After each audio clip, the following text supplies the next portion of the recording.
یا ایھا الذین آمنوا، اے ایمان والو، اللہ اکبر، انداز خطاب دیکھیں آپ، پیار سے میرا رب فرما رہا ہے، اے ایمان والو، اے میرے محبوب صلی اللہ علیہ وسلم کے دیوانوں، کتب علیکم الصیام، تم پر روزے فرض کیے گئے۔ اب یہ روزے فرض اللہ عز و جل نے کیا صرف ہم پر فرمائے؟ تو تسلی کے لیے کہا جا رہا ہے کما کتب علی الذین من قبلکم، جیسے اگلوں پر فرض ہوئے تھے۔ اب ہم اپنے رب سے پوچھتے ہیں کہ مولا تیرے خزانے میں تو کوئی کمی تو ہے نہیں، ایسا تو ہے نہیں کہ تو نے روزے فرض کیے بندے کچھ دن تک نہیں کھائیں گے تو ان کا اناج بچے گا، ان کو پانی نہیں دینا پڑے گا، اور اس کی وجہ سے جو ہے وہ کچھ دنوں تک اور وہ اسٹاک جو ہے وہ چلتا رہے گا۔ معاذ اللہ، ایسی بات تو ہے نہیں۔ اللہ عز و جل کی شان یہ ہے وَإِن مِّن شَيْءٍ إِلَّا عِندَنَا خَزَائِنُ، اللہ فرماتے ہیں ہر چیز کا خزانہ میرے پاس ہے۔ تو پھر روزہ کیوں فرض کیا گیا؟ تو اب مقصد قرآن اجاگر کرتا ہے لعلکم تتقون، تاکہ تمہیں پرہیزگاری ملے۔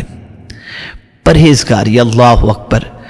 یہ بہت بڑی دولت ہے، یہ اتنا بڑا وصف ہے کہ میرے پیارے آقا صلی اللہ تعالی علیہ وسلم کے پیارے دیوانوں، جس ایمان والے کے پاس اللہ کا تقوی موجود ہے، اللہ کا ڈر موجود ہے، پرہیزگاری کی دولت موجود ہے، تو آپ جانتے ہیں اس کو اللہ کیا بنا لیتا ہے؟ اللہ عز و جل اسے اپنا دوست بنا لیتا ہے۔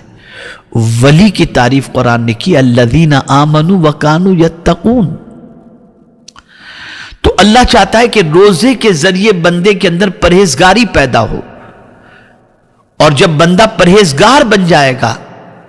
تو یہ جو شکوہ کرتا ہے میرے کوئی کام نہیں بنتے، یہ جو شکوہ کرتا ہے میں جس کام میں ہاتھ ڈالتا ہوں وہ کام خراب ہو جاتا ہے، یہ جو شکوہ کرتا ہے کہ مجھے روزی نصیب نہیں ہو رہی، رزق میں تنگی ہے، تو میرے پیارے آقا صلی اللہ علیہ وسلم کے پیارے دیوانوں، ایک تقوی کے ذریعے اللہ عز و جل ساری مصیبتوں کو، اور صرف یہ نہیں کہ دنیا کی مصیبتوں کو دور فرما دیتا ہے، بلکہ قبر کی مصیبت بھی اور آخرت کی مصیبت کو بھی اللہ عز و جل تقوی کی بنیاد پر دور فرما دیتا ہے۔ تو یہ تقوی ہمیں حاصل ہو، یہ پرہیزگاری حاصل ہو، اس کے لیے اللہ عز و جل نے ہم پر روزے فرض فرمائے۔ اور یہ تقوی حاصل کیسے ہوتا ہے؟ تو آپ محسوس کر سکیں گے حلال چیزوں سے، جو روزے کے علاوہ کے اوقات میں، یعنی صبح صادق سے لے کر غروب آفتاب تک جن چیزوں سے بچنے کا حکم دیا گیا وہ حرام چیز نہیں ہے، وہ حلال چیزیں ہیں۔ حرام چیزوں سے تو ہمیشہ بچنا چاہیے، روزے ہی میں نہیں، جیسے حرام کے کھانے سے بچنا چاہیے، حرام پینے سے بچنا چاہیے، حرام کاری سے بچنا چاہیے، یہ تو روزے کے علاوہ بھی حرام ہے۔ لیکن قربان جائیے اس رب قدیر جل جلالہ کی عظمت پر کہ ہمیں پریکٹس کروا رہا ہے ان چیزوں سے رکنے کے ذریعے جو چیزیں ہمارے لیے حلال ہیں۔ ہمارے گھر میں کھانا حلال کا موجود ہے، ہمارے گھر میں پانی حلال موجود ہے، شربت حلال موجود ہے، ہمارے گھر میں ہماری بیوی موجود ہے، لیکن رب ہمارے اندر اس کا ڈر پیدا ہو، اس ڈر کو پیدا کرنے کے لیے صبح صادق سے لے کر غروب آفتاب تک ان تین چیزوں سے بچنے کا حکم دیا، اور یہ تین چیزیں آدمی تنہائی میں بھی نہیں کرتا، اور اس کے دل میں اللہ کا ڈر ہوتا ہے کہ کوئی دیکھ رہا ہو یا نہ دیکھ رہا ہو، میرا مالک مجھے دیکھ رہا ہے، میرا پالنہار حقیقی مجھے دیکھ رہا ہے، میرا خالق مجھے دیکھ رہا ہے۔ یہ ڈر، اس ڈر کی بنیاد پر وہ بندہ جس طریقے سے حلال چیزوں سے اپنے رب کی رضا کے لیے صبح صادق سے لے کر غروب آفتاب تک بچتا ہے، تو اللہ تعالیٰ اس بچنے کے عوض کے اندر اس کے رزق میں کشادگی عطا فرما دیتا ہے، اس کی طبیعت کے اندر سرور عطا فرما دیتا ہے، اسے اپنے قرب کی دولت سے مالا مال کر دیتا ہے، اور اسے پروردگار جل جلالہ عزت و سربلندی عطا کر دیتا ہے۔ تو رب چاہتا ہے کہ جس طرح سے ماہ رمضان میں میری خوشی کی خاطر تم مجھ سے ڈر کر بغرض عبادت حلال چیزوں سے صبح صادق سے لے کر غروب آفتاب تک بچے، اور تم میں یہ تقوی جو حاصل ہو گیا، اب اگر تم یہ چاہتے ہو کہ زندگی تمہاری سرور کے ساتھ گزرے، تمہارے رزق میں کبھی تنگی نہ ہو، تمہارے سارے کام آسان ہو جائیں، تو اس تقوی کی دولت کو زندگی بھر کے لیے اپنے لیے ضروری قرار دو، اور اس اللہ کے ڈر کو اپنا لباس بنا لو۔ لباس بھی تقوی کا بتایا گیا، وَلِبَاسُ التَّقْوَى ذَلِكَ خَيْرٌ۔ تقوی کا لباس کیا ہی بہتر لباس ہے۔ زاد سفر کے بارے میں بھی فرمایا گیا کہ زاد سفر تقوی کو لے کر جاؤ، تقوی بہترین زاد سفر ہے۔ میرے پیارے آقا صلی اللہ تعالی علیہ وسلم کے پیارے دیوانوں، تو ماہ رمضان المبارک کے روزے اس لیے فرض کیے گئے تاکہ پرہیزگاری حاصل ہو، اللہ کا ڈر حاصل ہو۔ ہم اس مقصد کو بھول گئے، اس مقصد کو فراموش کر گئے ہم،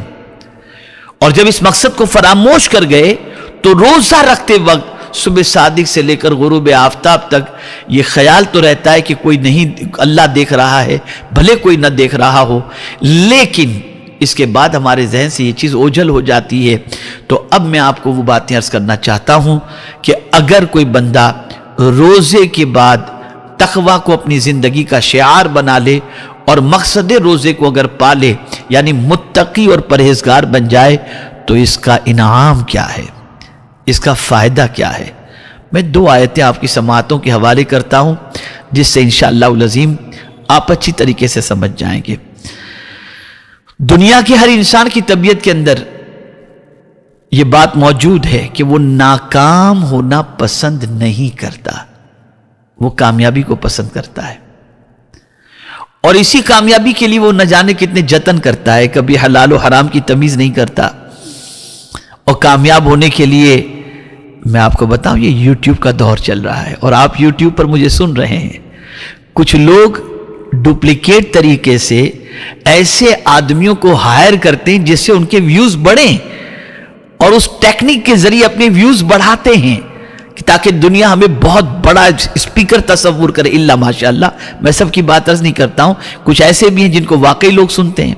لیکن اس طریقے کی چیزیں بھی اختیار کی جاتی ہیں جس سے ویوز بڑھیں، اور وہ لوگ جانتے ہیں جو اس قسم کا کام کرتے ہیں، جیسا کہ لوگ آ کر ہم کو بتاتے ہیں۔ تو عرض کرنے کا منشا یہ کہ آدمی دنیا میں کامیاب ہونے کے لیے نہ جانے کیسے کیسے سہارے لیتا ہے اور کیسے کیسے ہتھ کنڈے استعمال کرتا ہے۔ کسی ہتھ کنڈے کی ضرورت نہیں، کسی سہارے کی ضرورت نہیں، کسی آرٹیفیشل چیز کے اختیار کرنے کی ضرورت نہیں۔ رب نے جو طریقہ عطا فرمایا اس طریقے کو اپناؤ، پھر آپ دیکھو اللہ کس طرح سے کامیابی عطا فرماتا ہے۔ اس لیے کہ ان وعد اللہ حق،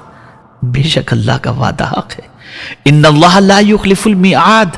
بے شک اللہ وعدہ خلافی نہیں فرماتا، اور وہ جو فرماتا ہے وہ سچ فرماتا ہے۔ ومن اصدق من اللہ قیلا، اس سے زیادہ سچی بات کس کی ہو سکتی ہے؟ تو آپ دیکھیں، کامیابی ہر انسان چاہتا ہے، لیکن رب قدیر جل جلالہ کی عظمت پر قربان جائیے کہ اس نے جس آیت کی میں بھی تلاوت کروں گا اس میں آپ محسوس کریں گے کامیابی کا ذکر ہے، لیکن یہ نہیں فرمایا کہ دنیا میں کامیابی ملے گی، نہیں، مطلق کامیابی، جس سے مراد یہ ہے کہ جہاں جہاں تم جاؤ گے اللہ تمہیں کامیابی عطا فرمائے گا۔ زمین کے اوپر رہو گے تو کامیاب، زمین کے اندر گئے تو کامیاب، وطن سے باہر گئے تو کامیاب، قیامت کے دن کامیاب، کامیاب ہی کامیاب رہو گے۔ اور اسی کامیابی کے حصول کے لیے جس وصف کی انسان کو ضرورت ہے اسی وصف کو پیدا کرنے کے لیے اللہ عز و جل نے ماہ رمضان المبارک کے روزوں کو فرض فرمایا۔